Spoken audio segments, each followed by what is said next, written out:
Bon, je vous propose d'ouvrir cette séance du conseil municipal. Donc, je vais faire la liste des présents. Donc, Jean-Paul Jeandon présent, Malika Ebli présente, Moussa Dira présent, Alina Corvin présente, Abdoulaye Songaré présent. Françoise Courtin a donné son pouvoir à Thierry Thibault, Alexandra Wisniewski est présente, Régis Selman est présent, Eric Nicolet est présent, Béatrice Marcussi est présente, Josiane Carpentier est présente, Maxime Kadjanian a donné pouvoir à Marc Denis qui arrive, hein, voilà. Awa Fafana doit arriver, elle arrive. Thierry Thibault est présent, Sanassé Touli a donné pouvoir à Nadir Gagui, Nadir Gagui est présent, Keltoum Rojdi a donné pouvoir à Awa Fafana, Dominique Lefebvre.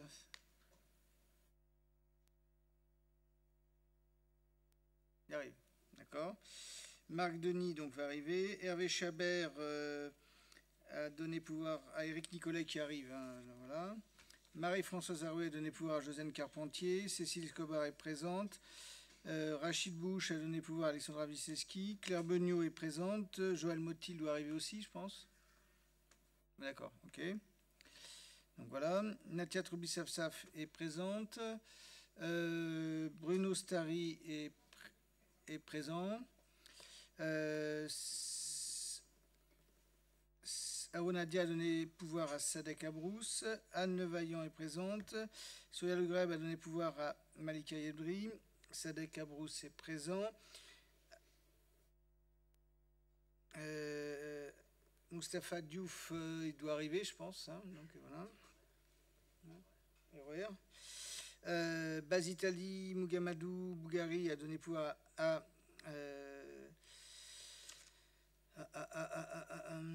Abdoulaye Songaré. Radia Leroux a donné pouvoir à Jean-Paul Jeandon. Thierry Sibieux a donné pouvoir à Mohamed Beril. Tatiana Priez est présente. Mohamed Traoré, pouvoir à Tatiana Priez. Ribiami présente. Armand Payet est présent. Sandra Martin est présente. Jacques Vasseur est présent. Marianne Nicpo. Pouvoir à Jacques Vasseur. Mohamed Beril est présent. Marie-Isabelle Pomader est présente. Et Jean Mauclerc. Pouvoir à Armand Payet. Donc voilà. Donc le secrétaire de séance, Nadir Gagui. Voilà. Donc on a le procès verbal du conseil municipal du 23/11/2018 à approuver. Est-ce qu'il y a des commentaires? Oui, monsieur Payet. Une remarque rapide, monsieur le maire, non pas sur le PV en tant que tel, mais enfin pour signaler qu'une fois encore, c'est la deuxième, le quorum n'est atteint dans cette séance que parce que les élus d'opposition sont présents. Donc je souhaitais le souligner parce que c'est la deuxième fois consécutive et je pense que ça soulève d'autres questions qui vous appartiennent mais qu'il faut rappeler. Sur le PV en tant que tel, pas de remarque de notre point de vue. Ok, voilà. Donc on passe au vote. Donc qui est... Oui. Petite remarque préalable, pas non plus tant sur le PV, qui est celui un peu conflictuel du mois de novembre. Je voulais pour le coup revenir sur le dernier conseil municipal, l'ensemble des questions que nous avions posées. Donc pour prendre acte effectivement de la réponse que vous avez faite, pour le coup un peu tardivement, puisque je l'ai reçue cet après-midi à 13h37. Voilà, 2 mois après. Je trouve ça gentiment exagéré, pour ne pas dire plus. Donc, effectivement, on va le relire. On verra si on posera des questions diverses sur l'un des sur l'un des prochains conseils municipaux. Je rappelle quand même à tout à chacun que dès le lendemain, j'avais renvoyé les questions, que j'ai attendu 1 mois pour refaire une première relance, encore une seconde relance, une troisième relance, enfin une seconde relance, pardon, 1 semaine après, et encore 3 semaines après, à chaque fois sans réponse, qu'à l'occasion de la troisième relance, j'ai aussi posé une autre question sur laquelle j'espère que j'aurai une réponse pas aussi tardive, parce que ça va être un peu compliqué de travailler, à savoir qu'à l'occasion de l'envoi des notes pour pour les commissions municipales, le groupe de Cergy Pluriel souhaite recevoir l'ensemble des notes. Je rappelle un petit peu que si effectivement la réponse qui nous a été faite, très légale, à savoir qu'on aura l'ensemble du conseil municipal 5 jours francs avant, ce qui est pour le coup juste la règle, eh bien nous n'avons pas, contrairement à l'autre groupe de l'opposition, l'ensemble de l'ordre du jour du conseil municipal, parce que je me permets de me tourner vers vous, mais je pense qu'ils vont acquiescer.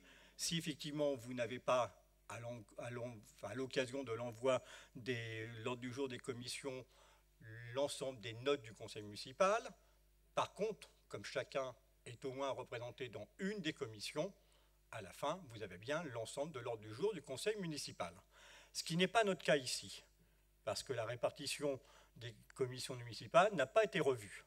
Donc, je reprends la question sur laquelle je n'ai pas eu de retour de la part, ni de vous, ni du directeur de cabinet qui m'a répondu là-dessus, à savoir qu'effectivement, soit vous m'envoyez l'ensemble des notes, soit vous renvoyez l'ordre, les représentations et la répartition dans les commissions.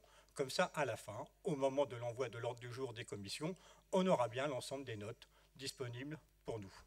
Je vous remercie. Merci. Donc, Joël Motil. Pour compléter ce que vient de dire Bruno Stary, je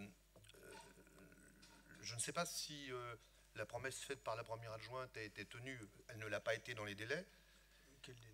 Par contre, elle avait pris aussi l'engagement de distribuer cette note à l'ensemble des membres du Conseil. Donc je voulais simplement m'assurer que l'ensemble des membres du Conseil aient reçu cette note.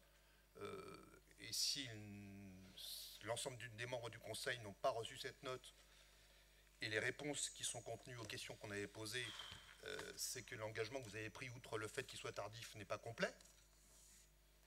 Et donc il faut l'envoyer à l'ensemble des membres du Conseil de la majorité, puis des oppositions, de manière à ce que votre parole soit totalement tenue. Et ensuite, l'autre remarque que je voulais faire, c'était que nous souhaitions effectivement disposer en temps et en heure, et puis à la dernière minute, des informations. Puisque c'est un des sujets qui avait posé problème entre nous tout au long de cette mandature, de nos questions qui ne recevaient jamais de réponse. Donc je peux comprendre l'aspect tactique qui consiste à envoyer au bout de 2 mois, quelques heures avant le conseil municipal, des réponses que nous attendons depuis 2 mois. Ça ne nous empêchera pas d'y répondre et de l'étudier, mais je souhaite que, et là je m'adresse beaucoup plus aux membres de la majorité, qui ont toujours considéré que les droits de l'opposition devaient être respectés, à la fois pour des raisons réglementaires et pour des raisons éthiques. Donc j'appelle les membres de la majorité à disposer avec nous d'un traitement pour les membres de la majorité et de l'opposition qui soit conforme aux règles du fonctionnement des assemblées et aux règles d'une éthique qui relève au minima de la démocratie locale. Merci. Y a-t-il d'autres commentaires? S'il n'y en a pas d'autres, juste un point d'information. Bien évidemment, nous allons revoir la liste des personnes dans les commissions, puisque c'est le règlement intérieur, c'est le mode de fonctionnement que nous avons. Mais l'expérience que j'en ai depuis maintenant 5 ans, c'est que bon nombre de personnes n'assistent pas à ces commissions, puisque si je prends la commission finance, elle ne se tient pas depuis des lustres, puisqu'il n'y a personne à cette commission finance qui vient. Donc c'est l'exemple même de mode de fonctionnement. Donc bien évidemment, on reverra la liste des membres de ces commissions et vous aurez, comme il est normal et comme il est nécessaire, d'avoir l'ensemble des éléments pour pouvoir fonctionner normalement au sein de ce conseil municipal. Voilà. Oui, alors, Malika. Bien, évidemment, je m'étais engagée à donner des réponses. J'ai donné des réponses. Elles seront transmises, évidemment, au groupe représenté ici par l'opposition municipale et incarné par M. Payette. Et ce document, ces réponses seront évidemment annexées, comme je m'y étais engagée, au procès-verbal de la séance que vous aurez le grand plaisir d'approuver à l'occasion d'une prochaine séance de ce conseil municipal, et donc le temps de revenir sur mes réponses. Voilà, donc ce point de procédure étant derrière nous. Alors j'ai un petit problème puisqu'il n'y a qu'un point à l'ordre du jour qui est le rapport annuel du légataire du chauffage urbain. Éric Nicolet, qui devait être là, est bloqué pour l'instant dans une réunion.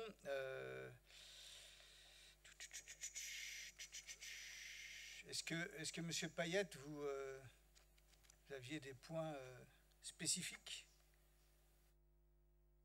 Merci, monsieur le maire. Oui, puisque sinon nous n'aurions pas proposé de le mettre en débat.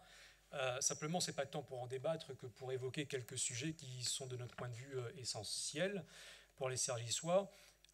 Mais comme il ne s'agissait pas d'éléments techniques sur lesquels nous avions des questions, je propose malgré tout de continuer d'évoquer le point. Et puis s'il y a des éléments techniques, M. Nicolet pourra le moment venu répondre à son retour, parce qu'il est vrai qu'il est retenu, si c'est la bonne réunion, à une réunion sur le RERA à l'initiative du conseil départemental, et je ne peux que me satisfaire qu'il y soit présent. Sur la question du chauffage urbain, puisque c'est de ça dont il s'agit, nous souhaitions bien entendu en parler maintenant, parce que je l'ai évoqué un peu plus tôt, c'est un point essentiel pour les habitants de Cergy au regard de ce qui se passe depuis quelques années. Je crois qu'on a tous conscience autour de cette table de plusieurs choses. D'abord que c'est un dispositif ou une action qui est gérée par la communauté d'agglomération de Cergy-Pontoise, et deuxièmement que les pannes à répétition que nous vivons depuis un certain nombre d'années méritent qu'un certain nombre de réponses y soient apportées. C'est ce sur quoi je souhaitais qu'on débatte ou qu'on échange ce soir. Le rapport tel qu'il nous est envoyé, d'abord permet de mettre en exergue quelques points de satisfaction, au premier rang desquels je place une proportion d'énergie renouvelable utilisée qui atteint un niveau record sur l'année 2017, puisqu'il doit être à 62 et quelques %. On a dépassé la barre des 60%, évidemment tout le monde doit s'en satisfaire. Deuxièmement, un élément de satisfaction également, c'est qu'un certain nombre de travaux aient pu être lancés ces derniers mois, ces derniers trimestres, qui ont permis de répondre à quelques difficultés. Mais une fois que j'ai dit ça, malheureusement, je crois que je n'ai plus beaucoup de motifs pour être complètement satisfait de la façon dont les choses se sont déroulées, à telle enseigne que la communauté d'agglomération de Cergy-Pontoise a choisi de réduire la durée de la DSP pour la ramener à la fin de cette année. Je pense que c'est une question qui vous concerne aussi, monsieur le maire. Pour la ramener à la fin de cette année, pour pouvoir lancer ensuite des investissements, si j'ai bien compris les arguments qui ont été évoqués ici et là. Toujours est-il que je ne peux pas m'empêcher de constater dans ce rapport et au quotidien qu'entre 2013 et 2017, le nombre d'incidents sur les réseaux ont augmenté de façon constante, et ça soulève des éléments évidemment d'inquiétude, premièrement. Deuxièmement, en 2018, si j'ai bien compris, il y avait moins d'incidents, mais qui ont concerné un nombre quasiment identique d'usagers et de foyers. Et à chaque fois que ces incidents se produisent, bien entendu, au-delà des éléments statistiques, ce sont plusieurs centaines ou plusieurs milliers de ménages qui sont concernés par des pannes de chauffage qui durent parfois plusieurs jours et qui les laissent dans des situations d'inconfort particulièrement désagréables et qu'il faut corriger. Ce qui était vrai en 2018, bien qu'on n'ait pas encore reçu le rapport, et j'imagine qu'on aura l'occasion de l'analyser le moment venu, est vrai aussi en 2019, puisque mi-janvier, tout le monde le sait, 1600 ménages du sud de la ville et du Grand Centre ont été privés de chauffage pendant plusieurs jours, avec les éléments d'inconfort que l'on sait et qu'il faut bien entendu pouvoir corriger. Tout ça pour dire que la question du chauffage urbain, elle soulève en réalité beaucoup d'autres questions. Celle de la transition écologique, de l'accompagnement des ménages, des foyers, des bureaux dans cette transition écologique, afin de faire en sorte que les moyens de contrôle sur les pertes énergétiques soient bien plus importants qu'ils ne le sont aujourd'hui, avec par exemple des fenêtres plus étanches, etc. etc. Ça, c'est le premier point. Le deuxième point, c'est une question qui, pour nous, est essentielle, et j'imagine que le président de la communauté d'agglomération pourra nous répondre sur cet élément. C'est que l'idée qui a été évoquée, c'était celle de raccourcir donc le délai de la durée de la DSP à la fin de cette année pour pouvoir en lancer une nouvelle, choisir éventuellement un autre délégataire qui aura pour mission, entre autres, de refaire le réseau et de relancer des investissements sur un réseau qui, en effet, a beaucoup vieilli. Et c'est bien normal. Mais la question que je me permets de poser, c'est de savoir quelle sera la répercussion de ces investissements pourtant nécessaires, qui seront certainement massifs, sur les tarifs qui seront payés par les foyers qui sont raccordés au chauffage urbain. Je le dis parce que dans le rapport qui nous est proposé, on constate pour 2017 une augmentation des tarifs de 4,4% de mémoire sur l'année 2017. Je n'ai pas les chiffres de 2018 et évidemment encore moins ceux de 2019. Mais même si dans ce rapport il est écrit que le prix payé par les usagers est compétitif, plus 4% une année, plus 2% en moyenne depuis 5 ou 6 ans, ça commence à peser sur les factures qui sont payées par les services-sois. Et si d'aventure les investissements à prévoir dans les années qui viennent pour permettre à ce réseau de production puis de distribution de chauffage soit plus efficace, eh bien, il serait intéressant que les usagers, les bénéficiaires, puissent savoir dans quelle mesure leurs tarifs augmenteront. Donc, ce sont l'ensemble de ces questions-là que nous souhaitions aborder pour résumer. D'ici à ce que la DSP soit renouvelée, à ce qu'un nouveau prestataire soit désigné ou un nouveau délégataire et que les investissements soient faits, qu'est-ce qu'on fait pour pallier l'ensemble des difficultés qu'il y a sur la ville et éviter les pannes à répétition, plusieurs jours parfois, pour ceux qui sont rattachés, raccordés au réseau, dans les conditions qu'on sait. Qu'est-ce qu'on fait? Deuxièmement, pour ceux qui sont touchés par ces pannes de réseau, quel accompagnement on met en place, notamment sur la tarification, parce que j'ai lu ici et là les déclarations des uns et des autres. Quand on met des convecteurs, quand on met du chauffage d'appoint, c'est un coût en plus sur les factures d'électricité pour les ménages qui l'utilisent. Qui paye la facture? Troisième question, qu'est-ce qu'on fait en termes d'accompagnement sur le long terme pour avoir des appartements, des pavillons qui sont raccordés au chauffage urbain et les autres pour que la facture énergétique soit moins élevée? Quatrième question, dans le cadre de cette nouvelle DSP à négocier, quelle sera l'incidence sur les tarifs qui seront payés par ceux qui sont raccordés au regard des investissements lourds qui sont prévus dans les années qui viennent? Merci. Dominique Lefebvre. Bien, sur ce sujet, effectivement, puisque la procédure veut que chacune des communes prenne connaissance des rapports sur les grands services publics locaux qui sont gérés par la communauté d'agglomération, donc il y a l'eau, il y a l'assainissement, il y a donc le chauffage urbain. Alors, quelques éléments d'information, sachant que le débat pourra être plus clair d'ici quelques mois. J'ai une parole qui est limitée, cher Armand Payette, par le fait que, comme vous le savez, nous sommes actuellement en procédure d'attribution.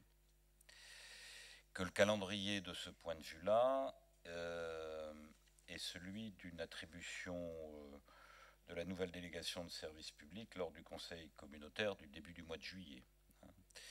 Dans une procédure qui fera d'ailleurs que les conseillers communautaires recevront 15 jours avant l'ensemble des éléments du dossier et la justification des choix. Donc il y a un certain nombre d'éléments relatifs aux négociations en cours, puisque je ne peux rien dire sur la procédure en cours, ni sur les sociétés qui sont actuellement, ni le nombre, ni le nom des sociétés qui sont actuellement dans la phase de négociation, ni même vous informer d'une quelconque manière sur cette manière dont je négocie avec les services de la communauté d'agglomération. Ceci dit, et donc pas une limitation dans certains propos par rapport à cette négociation en cours, qui est aussi une compétition entre partenaires, et J'ai eu la chance jusqu'à présent de pouvoir mener l'ensemble de ces procédures sans aucun contentieux. Je n'ai pas l'intention que ça commence aujourd'hui et d'être pris dans un défaut de rigueur, notamment dans la confidentialité qui est celle de la période. Ceci étant, 2-3 points quand même. D'abord, nous sommes tous comptables d'une histoire. L'histoire du chauffage urbain est ancienne. Et les sujets que je vous évoquais relatifs à l'état du réseau, c'est-à-dire de transport de chaleur, n'est qu'un des éléments, des difficultés que moi j'ai trouvées en prenant la présidence de la communauté d'agglomération dès 1998 en pratique, compte tenu de l'état du réseau et de sa structure.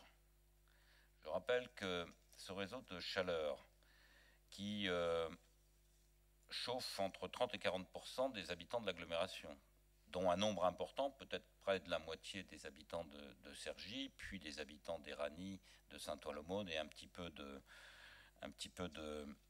Pontoise. Ça fait entre 25 000 et 30 000 foyers, ce qui permet quand même de ramener à sa juste place, même si les 1600 ménages qui ont pu être sur 24 heures à chaque fois en janvier atteints par des pannes, c'est un problème, c'est pas acceptable, il faut trouver des solutions. On les a trouvés à chaque fois en 24 heures. Mais je donnerai quand même des informations sur les problèmes techniques qui ne permettent pas de régler en 3 heures un problème de chauffage urbain. Donc c'est un petit nombre de foyers par rapport à l'ensemble des foyers, toujours trop important. Mais ce réseau de chaleur, structurellement, depuis le début, nous pose un problème parce qu'il a été construit en arête de poisson, d'une part, et d'autre part, il a été construit dans un système de haute pression. Ce qui est un peu un parallèle avec l'affaire de l'éclairage public qui avait été construit par l'EPA en haute tension. Le problème de la haute pression dans le chauffage urbain, c'est que d'une part, vous devez chauffer l'eau de manière plus importante, elle est plutôt à 160 degrés. Vous devez la mettre dans les tuyaux sous pression. Ça a une conséquence extrêmement simple. Des tuyaux qui doivent durer 30, 40 ou 50 ans se retrouvent en réalité fragilisés par le mode de construction de départ qui étaient des caniveaux avec des petites plaques dessus et puis des touches de ciment qui au bout d'un certain nombre d'années deviennent poreux. Et les problèmes qu'on rencontre sur le réseau sont des problèmes de diminution de l'épaisseur des tuyaux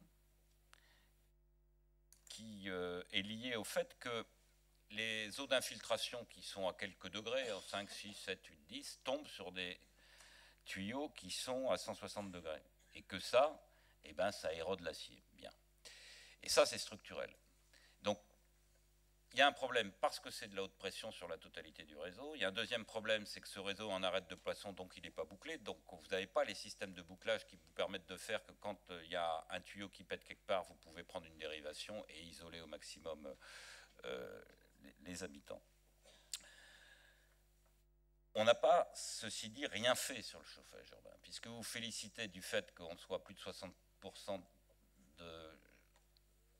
d'énergie fatale ou renouvelable. Je rappelle que c'est le résultat de la nouvelle délégation qui avait été signée en 2006, qui a donné lieu notamment à la construction de la chaufferie bois, qui a permis d'optimiser l'usage de l'usine d'incinération Aurore, qui a aussi permis la construction de la chaufferie des Linandes, qui, quand il y a des incidents au droit du boulevard du Port et du boulevard de l'Oise, est très utile pour éviter aux habitants de l'Axe-Major-Horloge de ne pas avoir de chauffage, ce qui était le cas avant.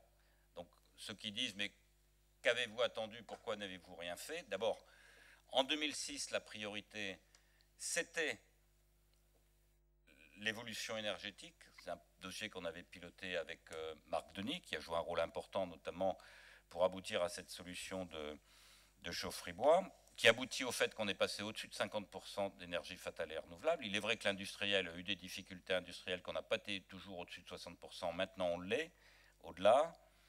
Et je rappelle de ce point de vue-là, puisque vous êtes soucieux du coût du service public, que ce qui a permis de passer la TVA de 19,6 à 5, et que c'est quand même 15% de baisse sur la facture. Ça a eu lieu.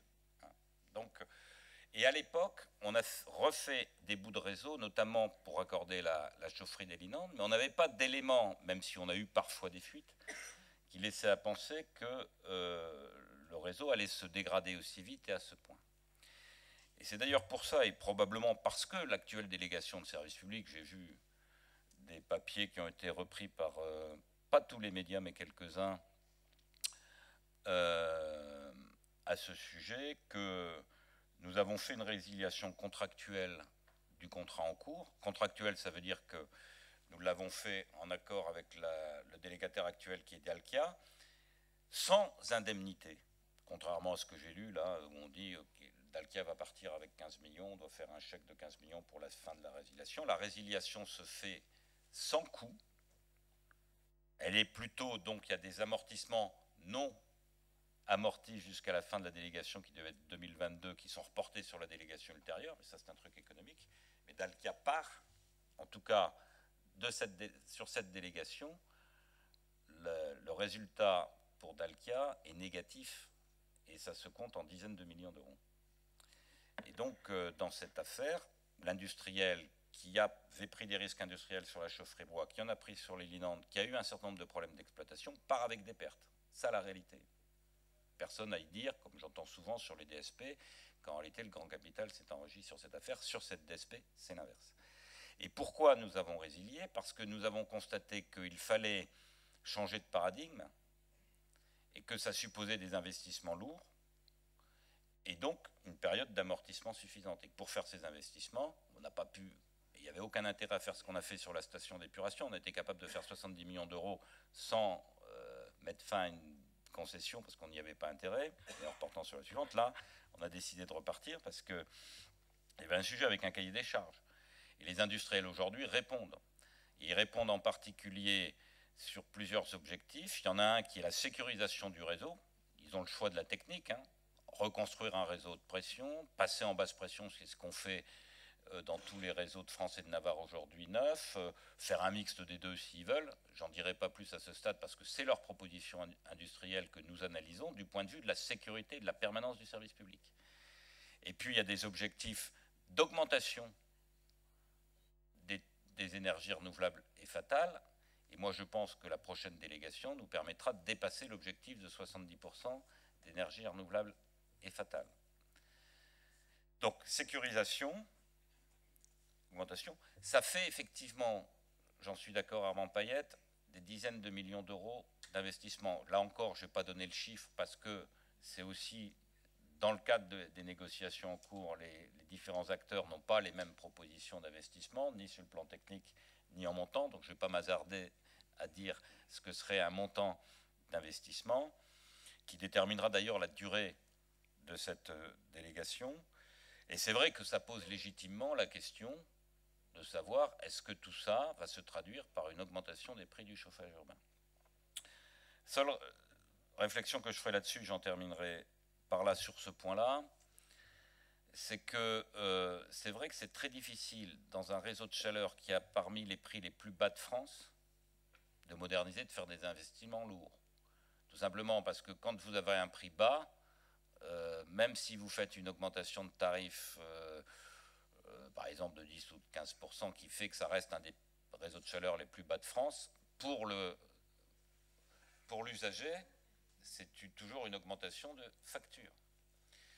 Donc, la compétition, elle se déroule aussi sur ce que sera le prix du réseau de chaleur demain. Donc, d'aucuns présupposent aujourd'hui que tout ça va conduire à des augmentations de tarifs. Vous semblez le présupposer. Eh bien, je ne vous apporterai pas la réponse parce qu'elle fait partie du dialogue compétitif actuel. Mais sachez que celles et ceux qui négocient ont priorité la sécurisation du réseau. Deuxième priorité, l'amélioration du bilan écologique et développement durable du réseau. Et la troisième priorité, c'est effectivement un objectif de stabilité des prix. Sur la manière dont on fait en matière de réparation. D'abord, il n'y a pas de prévention possible. À part ouvrir toute la ville, sortir les tuyaux, regarder s'ils sont faibles, la fuite, on la constate quand la vapeur commence à sortir. C'est un peu la même chose qu'on avait, je rappelle, sur l'éclairage public, parce que ces problèmes structurels, on les a eus. Sur l'éclairage public, tout le monde admettra ce soir que ce problème d'éclairage public qui a suscité un débat sur le montant, sur la procédure du PPP aujourd'hui, est un problème globalement réglé. Bon, ça a fait polémique en son temps, mais on a fini par le régler, il a fallu du temps. On l'a reconstruit, le réseau d'éclairage public, comme on va reconstruire le réseau de chaleur. Donc, comme on ne savait pas prévenir les pannes électriques, puisque c'était un câble enterré, tu ne savais pas où c'était, SPI après passer avec ses camions pour trouver où était le court-circuit, de la même manière là, on n'a aucun moyen.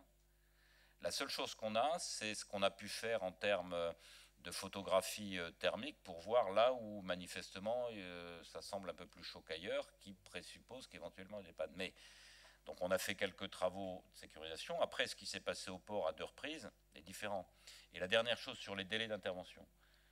Quand vous avez un tuyau qui pète, ça veut dire que vous commencez par avoir de l'eau à 160 degrés. Vous ne pouvez pas faire intervenir des ouvriers sur de l'eau à 160 degrés. En plus, là où c'est au port, c'est en pente. Donc la fuite n'était pas là où il y avait la fumée, elle était ailleurs. Et après, l'eau coulait. Donc vous avez un délai. D'abord, vous devez arrêter le réseau. Vous avez un délai de refroidissement. Vous intervenez.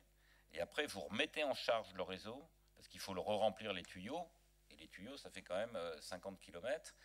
Et je dois dire que quand on nous dit vous avez mis 24 heures à réparer, j'ai mis 24 heures ou 36 heures à retrouver de l'eau chaude et de la chaleur dans mon appartement, et il y a eu 1600 foyers concernés, ça prouve d'abord qu'on a réussi à limiter au maximum l'impact de cette fuite, et qu'on a quand même réussi à réparer dans des conditions techniques compliquées en 36 heures.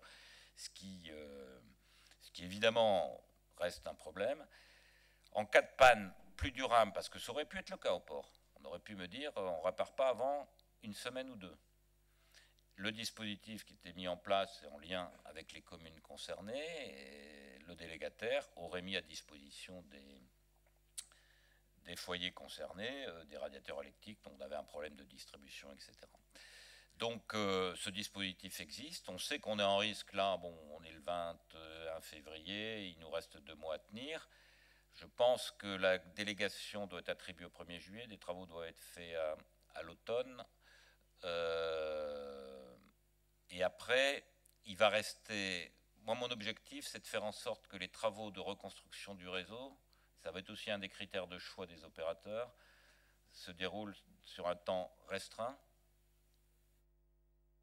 pour que, avant le printemps 2021, on soit à l'abri en période d'hiver de ces problèmes. Je rappelle que ça aussi, et ça fait partie des critères d'appréciation, que reconstruire un réseau de chauffage urbain, ça veut dire faire des trous dans les voiries, les machins, avoir des problèmes de circulation, en pleine campagne électorale, au moins on saura pourquoi. Mais donc, et puis ça peut se faire, je le rappelle, les travaux sur un réseau de chaleur de haute pression, ça ne peut se faire que en période de non-chauffe pour l'hiver. Ça ne peut se faire qu'en été. Hein. Donc c'est quand même un problème, enfin là, je dirais quasi industriel et de travaux publics majeurs, complexes. Ça va coûter effectivement des dizaines de millions d'euros, pas dire plus, et on va le traiter. Mais moi, je redis à ceux qui disent souvent, parce que je sais comment le débat va venir, vous n'avez pas été prévoyant, vous avez laissé courir et les machins, etc. D'abord, le précédent contrat de délégation, c'est une perte pour le délégataire. 2, on a traité d'autres problèmes avant. Là, on va traiter 3 problèmes en même temps. Celui du défi, puisque je rappelle que, dernier point quand même d'information, mais là encore, je ne peux pas vous dire à quelle date la chaufferie charbon s'est arrêtée, mais je rappelle qu'on avait pris une décision assez lourde, qui a d'ailleurs expliqué une partie de l'augmentation de tarifs.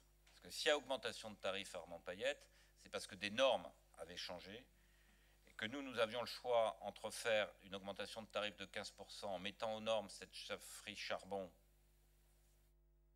et puis la garder encore 20 ans, et garder du charbon en Cergy-Pontoise, ou arrêter le charbon, qui est quand même, je le rappelle, à un moment l'énergie la moins chère. C'est l'énergie la moins chère. Et donc il faut retrouver un panier énergétique en compensant le prix bas du charbon. Et on avait obtenu des dérogations pour fermer la chaufferie charbon, mais Marc Denis confirmera ou pas, mais je crois que c'est en 2022 ou 2023. C'est-à-dire et en 2023, on l'a mis sous cloche et après on la démantèle. Donc on a fait ce choix politique important avec l'objectif de passer de charbon des énergies qui sont quand même globalement en moyenne tous un prix plus élevé, et à la fin, en reconstruisant le réseau, arriver à une stabilité des tarifs du chauffage urbain. Donc c'est un peu la quadrature du cercle, mais on va le faire. Mais je rappelle aussi que c'est l'objet de la compétition actuellement. L'agglomération de Cergy-Pontoise, et peut-être avant d'autres, arrêtera très rapidement, très rapidement, l'usage du charbon en Cergy-Pontoise, et ça, c'est une bonne nouvelle pour la planète. Voilà ce que je pouvais dire, monsieur le maire. Marc Denis. Oui, en complément à ce que Dominique Lefebvre a dit, qui n'appelle pas de commentaire particulier de ma part, juste quelques remarques. Je crois que je vais prendre ma casquette plutôt d'homme dans les domaines techniques professionnellement. Je crois qu'il faut qu'en tant que politique, on ait aussi le courage de dire à un moment à nos concitoyens qu'un réseau de chaleur, c'est un objet technologique complexe. Et que comme tout objet technologique complexe, on n'est pas à l'abri d'incidents techniques et d'avoir un taux de panne. Donc ça, il faut le dire. Ça ne marche pas à 100%. C'est comme sa voiture, la voiture individuelle, elle peut tomber en panne. Donc ces systèmes-là peuvent tomber en panne. Quand je dis ça, ça ne veut pas dire qu'on s'en fout. Ça veut dire qu'il faut effectivement essayer de tout mettre en œuvre pour limiter le taux de panne. C'est là aussi une des raisons, mais Dominique Lefebvre le disait tout à l'heure, sur ces fuites à répétition que l'on a sur le réseau, qui sont bien identifiées, c'est la raison pour laquelle il y aura ces investissements en termes de rénovation. Là aussi, je confirme ce que Dominique Lefebvre disait tout à l'heure, sur le taux de panne auquel on est confronté aujourd'hui. C'est un petit peu une surprise parce que 2006, quand on réattribue, moi je me souviens qu'on avait demandé à ce qu'on fasse une thermographie infrarouge de l'ensemble du réseau pour aller repérer les points chauds et voir dans quel état était ce réseau et s'il y avait des points de faiblesse majeurs. Et c'est vrai qu'on n'avait pas une situation thermo-infrarouge qui semblait montrer une dégradation très très forte et qu'on a eu une espèce d'accélération assez rapide sur ce réseau. Alors il faut savoir aussi que on a l'effet domino qui arrive sur ces objets technologiques complexes. Il suffit qu'on ait une panne quelque part. On a déjà des tuyaux qui ont quand même 30-40 ans, qui ont vieilli.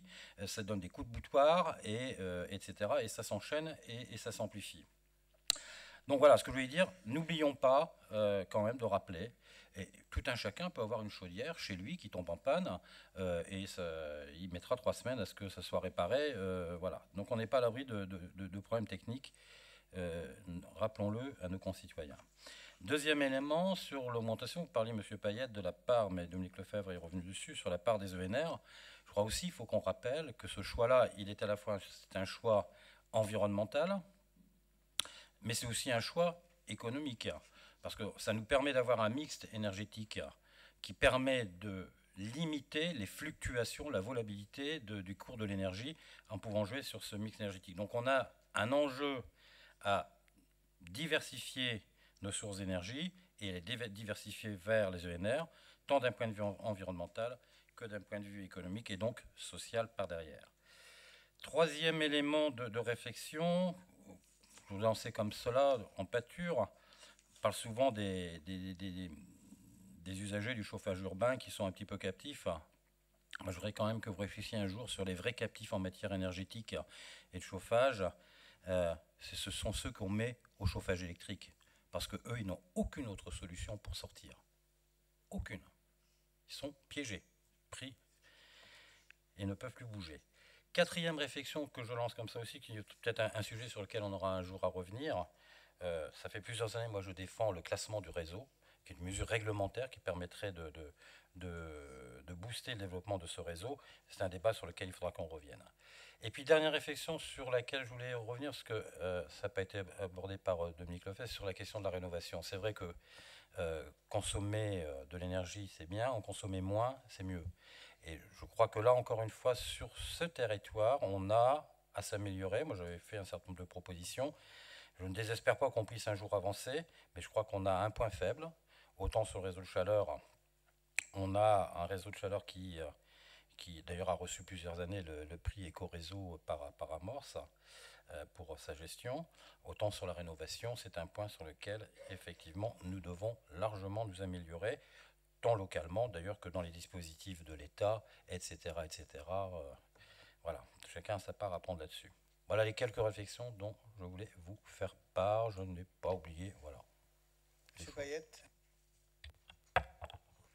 Oui, très brièvement, pour remercier les différents intervenants de leurs réponses, ce que je retiens de ce qui a été évoqué à l'instant, c'est que parmi les missions qui seront fixées aux délégataires lorsqu'il aura été choisi, il y a donc effectivement rendre le réseau plus efficace, ça va de soi, travailler sur les nouveaux investissements, cela va de soi, et dans la mesure du possible, conserver des tarifs qui n'augmentent pas à raison de ces investissements. Donc ça, c'est quelque chose dont on prend acte, en tout cas c'est comme ça que ça a été dit, et puis j'imagine que ce sera inscrit comme tel dans le procès verbal, sous réserve effectivement qu'on ne soit pas, comment dire, que ça ne porte pas atteinte aux négociations qui ont lieu aujourd'hui, on le comprend bien. Moi j'aimerais effectivement insister sur deux éléments. Le premier, c'est celui qui a été dit à l'instant par Marc Denis, c'est la préparation des ménages à la transition écologique. Parce qu'il y a le chauffage urbain, et puis il y a notre capacité collective à organiser les modes d'habitation de façon à ce qu'ils soient moins énergivores. Or, de ce point de vue-là, on sait qu'il y a beaucoup de technologies aujourd'hui qui existent et qui permettent de consommer moins de chauffage, que ce chauffage soit électrique ou du chauffage urbain. Et donc le sujet auquel on est confronté, c'est comment est-ce qu'on accompagne l'ensemble des ménages, des foyers et du tertiaire des entreprises dans cette transition-là. Bien sûr par un travail de sensibilisation, d'information, de pédagogie, mais parfois lorsque c'est nécessaire aussi l'accompagnement financier lorsque c'est possible. Je pense en particulier aux bailleurs sociaux qui sont nombreux sur notre territoire et qui ont un travail intense à mener pour rendre leurs bâtis moins passoires, plus étanches que ce qu'ils ne sont aujourd'hui. D'où la question que j'ai évoquée un peu plus tôt en disant mais lorsqu'il y a une difficulté, lorsqu'il y a un problème, lorsque le chauffage n'est pas présent pendant 24 ou 36 heures et parfois plus, pas cette année, ça n'a pas été le cas, ça l'a été les années précédentes, qui assume la facture énergétique supplémentaire qui est la conséquence de ces pannes de chauffage. Quand on met des convecteurs chez les particuliers, quand les bailleurs sociaux mettent des convecteurs dans les logements sociaux, qui paye la facture ? Ce sont évidemment les ménages aujourd'hui qui le font. Or, la panne du chauffage collectif n'est pas de leur fait, et donc il y a probablement matière à réfléchir à un accompagnement sur ces questions qui sont essentielles. Et puis, troisième élément, la DSP, vous l'avez rappelé, Monsieur le Président de la comité d'agglomération, et je m'emporte, hein, les élections législatives l'année dernière, vous l'avez rappelé, la délégation, elle sera mise en œuvre en fin de cette année, avec des investissements qui auront lieu sur les années à venir, et dans l'intervalle, on fait avec le réseau qu'on a aujourd'hui, c'est-à-dire un réseau qui est de plus en plus défaillant, non pas parce que la DSP qui a été mise en place en 2006 était elle-même défaillante, mais parce que le réseau vieillit et qu'il faut bien trouver des solutions. Et là, il y a des travaux à mener en commun entre les différents acteurs du territoire pour faire en sorte que cette nouvelle DSP soit dessinée de façon à ce que ce réseau soit réparé rapidement, avec le coût le moins élevé possible pour les foyers, et sur l'ensemble du territoire. Éric Nicolet. Oui, juste deux éléments de réaction à ce que j'ai entendu. Premièrement, vous avez raison, M. Payette, de dire qu'il y a un enjeu d'isolation des bâtiments existants. En revanche, le constat que je peux avoir, c'est que c'est bien davantage une difficulté au niveau des copropriétés qu'au niveau des bailleurs sociaux, puisque le rythme si l'on regarde le cheminement des isolations thermiques qui sont réalisées par les bailleurs sociaux. Il y a un certain nombre de rénovations qui ont lieu avec des améliorations énergétiques significatives. Évidemment, on aimerait tous que ça aille plus vite et que tout le parc social soit plus rapidement couvert. À l'inverse, en ce qui concerne les copropriétés et ce qui est engagé par les copropriétés, c'était d'ailleurs bien le sens du fonds d'aide d'amorçage aux études préliminaires à des décisions en Assemblée générale. La situation est beaucoup moins, et encore pire, parce que j'ai vu vos têtes qui se secouaient en disant « c'est pas satisfaisant sur le bailleur, je vous l'accorde », mais le vrai sujet en matière de mutation et d'isolation est, à mon sens, tout autant, sinon plus, au niveau du parc privé et des copropriétés qui ont du mal à enclencher ces travaux parce que vous aurez toujours une majorité pour dire dans la copro non, non, on ne veut pas mettre le fric sur ces sujets. C'est beaucoup plus difficile dans les copropriétés que dans les bailleurs, que chez les bailleurs. Donc ça, c'était un point d'appréciation de la situation et de nos difficultés. L'autre, c'est par rapport aux grands équilibres de calage de la DSP. Ça a été dit par Marc Denis, oui, un réseau, ça peut tomber en panne, comme une voiture, comme tout un tas de choses. Après, la question de la tarification. On peut aussi s'interroger et interroger. Moi, j'ai un avis mitigé sur la question que je vais poser. Dans quelle mesure les abonnés, par rapport à la qualité de service qu'ils constatent, par rapport à un vieillissement qui va certes faire l'objet d'une rénovation, mais dans quelle mesure les abonnés sont prêts à souscrire ou pas à une certaine augmentation de tarifs qui leur permettrait d'avoir de bien meilleures garanties en termes de fiabilisation du réseau et en termes de qualité de service. Cette question n'a pas été posée, on ne se l'est pas posée. Je pense qu'elle n'a rien d'évident pour avoir des conversations fréquentes au grand centre avec que ce soit des résidents ou que ce soit des gestionnaires de copropriété. La question de se dire on veut tirer au plus bas prix du moment qu'on a une sécurité qui coche les cases, ou on serait prêt à avoir un petit surcroît histoire de bien davantage fiabiliser et avoir une qualité de service au global meilleure, elle n'a pas été posée et je pense que c'est peut-être dommage dans la façon dont on avance, parce que à la fin, je suis dans le plus grand doute sur ce qu'aurait été la réponse. Marc Denis. Oui, avant de faire 2-3 éléments de réponse sérieux, je voulais décerner quand même la médaille d'or à M. Payette pour la Perle 2019. Voilà. On vous honore. Alors, sur la question du prix, vous avez dit ça sera au même prix. Je n'ai pas dit ça. Je le précise. Il faudra qu'on jugule l'augmentation de prix, mais je n'ai pas dit que ça sera au même prix. Je dis simplement ce que j'ai dit, moi.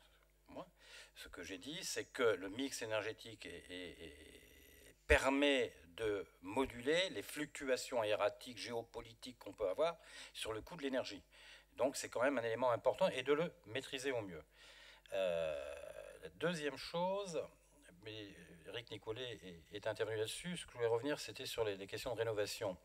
C'est pas tellement chez les bailleurs, ils ont, sauf si on leur étrangle le kiki, voilà, avec la politique actuelle du gouvernement, qu'ils les mettent à plat, et ils mettent à plat les bailleurs, mais ils ont les moyens, ils ont l'ingénierie, ils ont les capacités à faire. C'est pas les plus démunis, en fait, dans le dispositif. Et que un des vrais enjeux, c'est effectivement sur les gens qui sont soit en copro vertical ou en milieu pavillonnaire. Et puis sur la question de la rénovation, pour poursuivre sur cet aspect-là, je disais tout à l'heure, c'est que les collectivités territoriales doivent se saisir de ce problème-là et les prendre à bras le corps et y mettre les moyens qu'il faut, mais c'est aussi la question de l'État. Et souvenez-vous qu'il y a quelques mois, je vous avais fait voter une motion qui était sur la contribution climat-énergie et la part carbone, dont une partie normalement devrait revenir pour accompagner les politiques de transition énergétique dans le cadre d'une politique de solidarité et d'accompagnement de la population. Donc voilà, c'est-à-dire ça correspond aussi à des demandes qui, dans le contexte actuel, nous rappellent que ce genre de choses aurait dû être mises en place, mais ça fait 2 ans ou 3 ans, pas bien au-delà d'ailleurs, qu'au sein d'Amorce, au sein de France Urbaine, etc., de différentes organisations, ont travaillé à cette revendication-là qui n'a pas été mise en œuvre, mais on a un enjeu. Effectivement, je maintiens qu'un de nos points faibles sur ce territoire, c'est la rénovation du patrimoine. à la fois de notre fait, à la fois du fait de l'implication de la région et de l'État. Il y a des améliorations à faire sur ce sujet-là. Voilà. Cécile Escobar. Oui, donc on vous remercie ce soir de nous donner l'occasion de pouvoir évoquer un petit peu, d'une certaine façon, les questions de transition énergétique. Effectivement, à Cergy, il y a encore beaucoup trop de ménages en situation de précarité énergétique. Et comme vous le disiez, Monsieur Payette, il y a tout un travail à faire également sur les comportements volontaires ou non de gaspillage d'énergie. Et à l'époque de l'élaboration du PIMS, c'est ce qui avait un petit peu dicté. Et c'est ce qui nous avait conduit à faire émerger ce type de structure, donc les plateformes, la plateforme multiservice que vous connaissez tous, et qui a pour particularité, et c'est assez singulier en France, de réunir autant de bailleurs. Et c'était la volonté du PIMS au début, c'était de pouvoir accompagner les personnes dans leurs difficultés financières ou administrative, mais aussi de changer, d'élaborer un travail de fond pour pouvoir changer les comportements.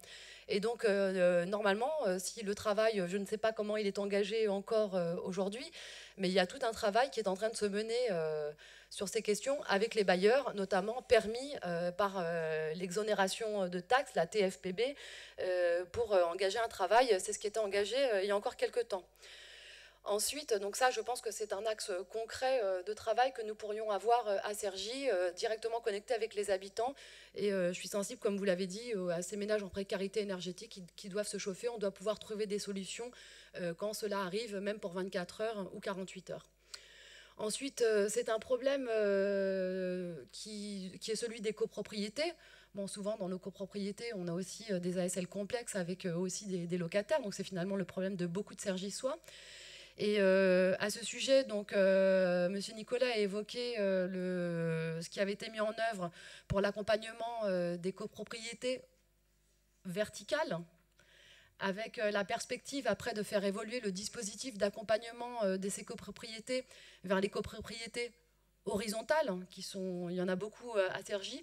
Donc à l'occasion d'un prochain échange sur ces sujets, ce sera intéressant de nous faire le bilan de ce qui a été mis en œuvre, qu'il avait été de façon un petit peu expérimentale et innovante, conduit par Bruno à l'époque, et les perspectives, notamment pour l'année, puisque le programme étant engagé en vue d'être développé sur toutes les copropriétés, même les horizontales.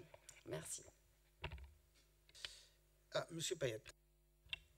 Oui, très brièvement, parce que je souscris globalement à ce qui a été dit. Juste un point de désaccord, et je ne suis pas sûr que ça en soit en définitive, avec ce qu'a dit Marc Denis quand il disait que les bailleurs sociaux ont les moyens.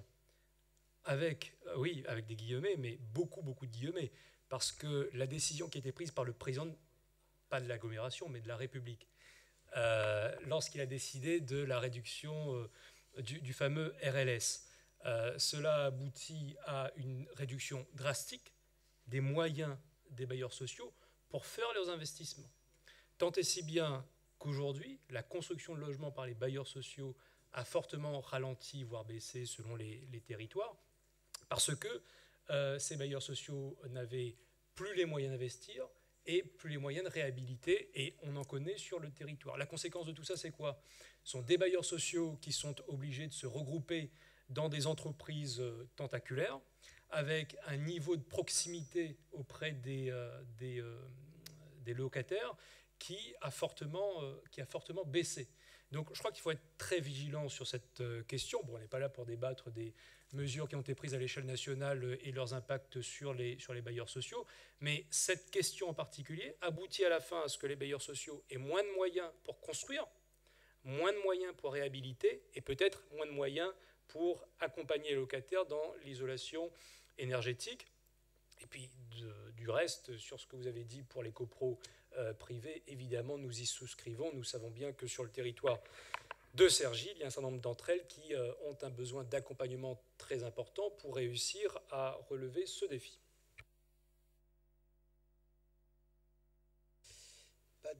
Marc Denis. Très brièvement, on est globalement d'accord. Je suis peut-être un petit peu à la serpe, mais je veux dire par là, c'est que les bailleurs sociaux, ils ont la ressource humaine, ils ont l'ingénierie disponible, parce que voilà, ils sont pas dépourvus comme peut l'être une copropriété, comme peuvent être, etc. Donc ils ont là un certain nombre de moyens, à condition que je l'ai dit, qu'on leur étrangle le kiki, hein, hop, voilà. Vous aurez du mal à traduire le up dans le PV. Pas d'autres interventions? Juste une remarque sur le pavillonnaire. À l'Aglo, on est en train d'achever une expérimentation de rénovation en habitat horizontal sur Juillet-Moutier, menée sur un même îlot, d'essayer de mutualiser. On fait une approche de rénovation sur du patrimoine, enfin sur du pavillonnaire. C'est assez compliqué que d'arriver à faire avancer tout le monde à peu près en même temps, mais c'est là une des pistes sur lesquelles il nous faut travailler, parce que ça permet de mutualiser les coûts d'études, ça permet de mutualiser, mais avec bien des difficultés, parce que c'est pas simple à faire. Mais on a essayé d'expérimenter, de voir comment une telle approche, parce que n'oublions pas que Cergy Pontoise s'est construit sur une stratégie de par îlot, et que donc essayer de réfléchir la stratégie de rénovation énergétique, non pas coup par coup, mais de la programmer, enfin de la programmer entre guillemets, essayer de l'organiser, de la faciliter par îlot, permettrait effectivement de rentrer dans une démarche qui permette de mutualiser un certain nombre de coûts, ce qui est quand même intéressant pour les propriétaires, parce que ça permet effectivement de baisser les investissements en termes d'études, en termes de travaux, etc. par la suite. Mais c'est pas simple.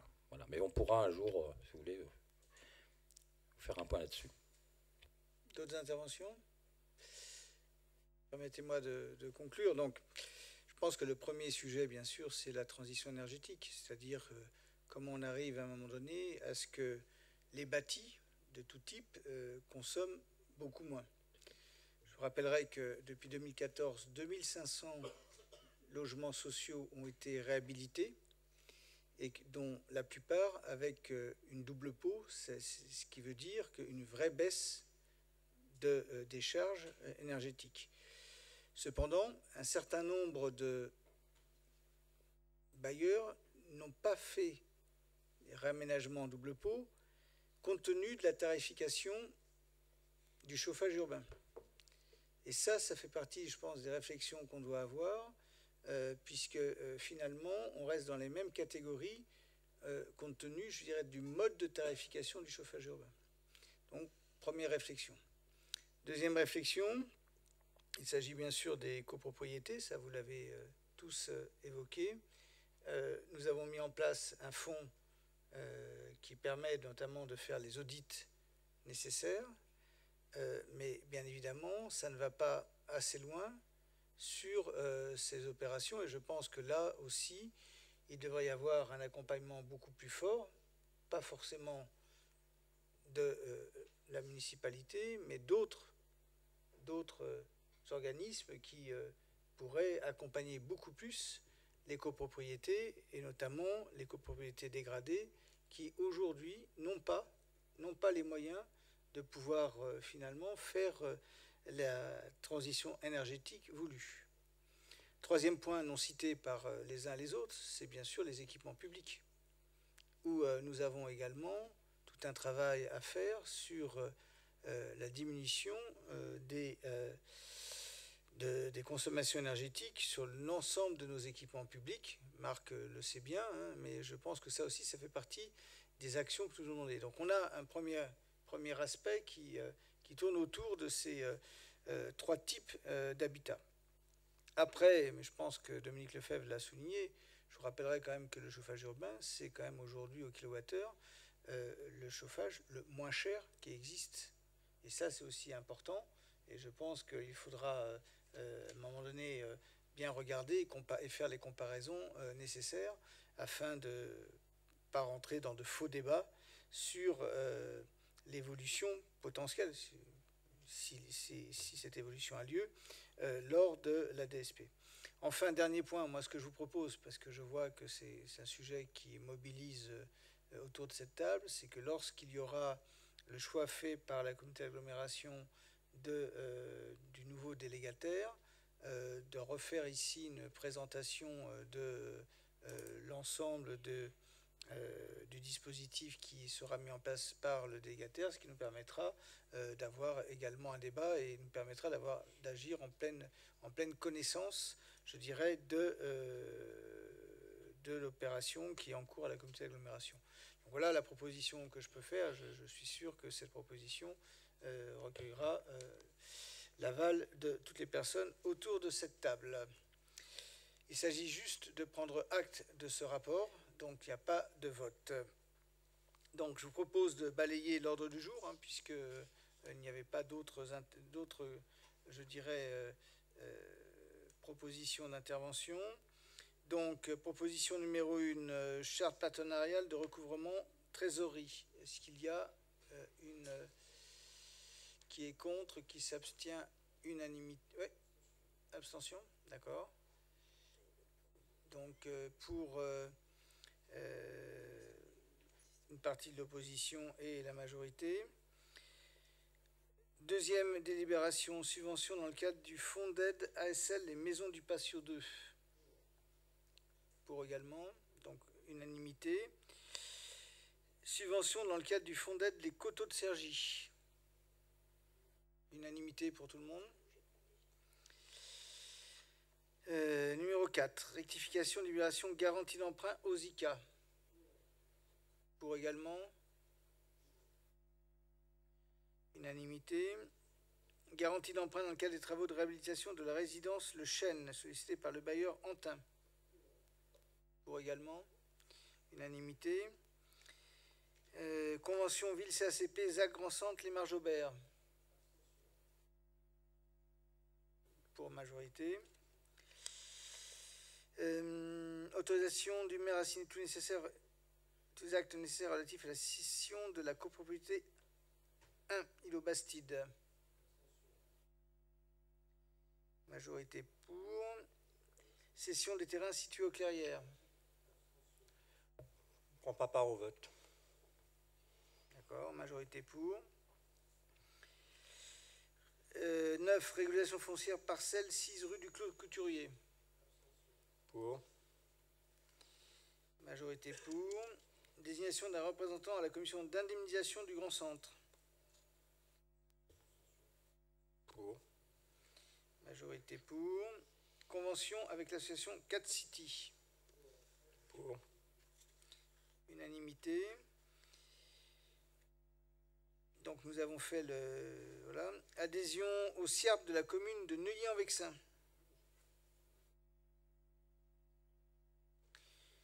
Majorité pour. Accord cadre 22-18 de prestations intellectuelles pour le patrimoine de la ville. Majorité également pour. Approbation du rapport d'activité 2017 du syndicat d'énergie des Yvelines 78. On donne acte. Donc tout le monde donne acte. Convention CACP Ville pour l'utilisation de l'éclairage public pour l'implantation de caméras de vidéotranquillité et le raccordement d'équipements connexes. Unanimité. Attribution d'une subvention de fonctionnement de l'UNEF aux associations de solidarité internationale. Unanimité. Mandat et prise en charge pour les élus municipaux dans le cadre de la coopération décentralisée Cergy Safa. Oui, monsieur Hasseur. Oui, monsieur le maire.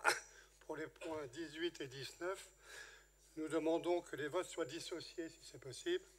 En effet, nous sommes évidemment pour la prise en charge des frais pour les personnes de la société civile, mais pour les élus, nous sommes contre. Leur fonction génère des revenus et pour vous, monsieur le maire, il a été voté des frais de représentation, je crois, de 8 000 €, si je me rappelle bien, et une part de ces revenus de frais de représentation devrait servir à financer ces voyages.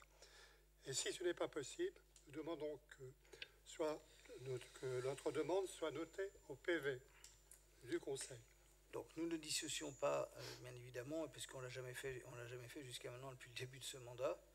Donc, pardonnez-moi, mais si dans les présentes délibérations, les billets des élus n'étaient pas votés en même temps que les billets des représentants de la société civile. D'accord, c'est ça le... Oui. Bon. De toute façon, moi, je vous propose, moi, de laisser en l'état. Donc vous votez contre. Dans ce cas, nous ne prenons pas part au vote, mais nous demandons à ce qu'il soit très spécifiquement inscrit au PV que pour les membres de la société civile qui se déplacent pour représenter la ville de Cergy, nous votons favorablement, mais que les prises en charge des billets d'avion des élus, nous votons contre. Ok. Au niveau de Bruno, vous faites quoi? Pour? Donc, ok. Modification de la carte scolaire. Majorité pour. Tarification des mini-séjours pour l'année 2019.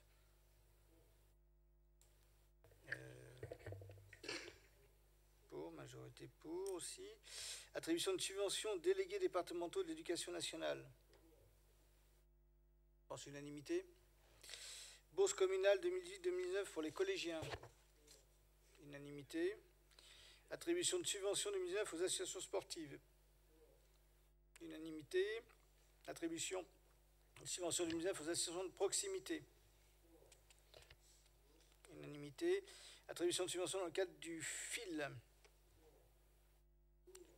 Unanimité. Attribution des aides financières dans le cadre du dispositif citoyen dans la ville. Unanimité. Modification du dispositif citoyen dans la ville relative au domaine des jeunes talents. Unanimité. Attribution de subventions 2019 aux associations de jeunesse. Ah. D'accord. Ok. Oui, faites attention, certains ne doivent pas prendre part au vote parce qu'ils sont membres des associations. Voilà, donc, ouais. Conseil d'administration, ouais. Ok. Attribution de subventions dans le cadre du dispositif VVV. Unanimité. Tarification des séjours en centre de vacances pour le mois de juillet 2019 pour les jeunes de 11 à 17 ans. Donc, majorité pour également. Attribution de subventions aux associations culturelles. Unanimité. Création d'un fonds de dotation. Alors, sur ce point-là, il y a quelques modifications. Dans la note, Éric Nicolet est remplacé par Régis Litzelman et il faut deux noms de l'opposition. Des oppositions, c'est après. Cécile Escobar, d'accord, et Jacques Vasseur, voilà.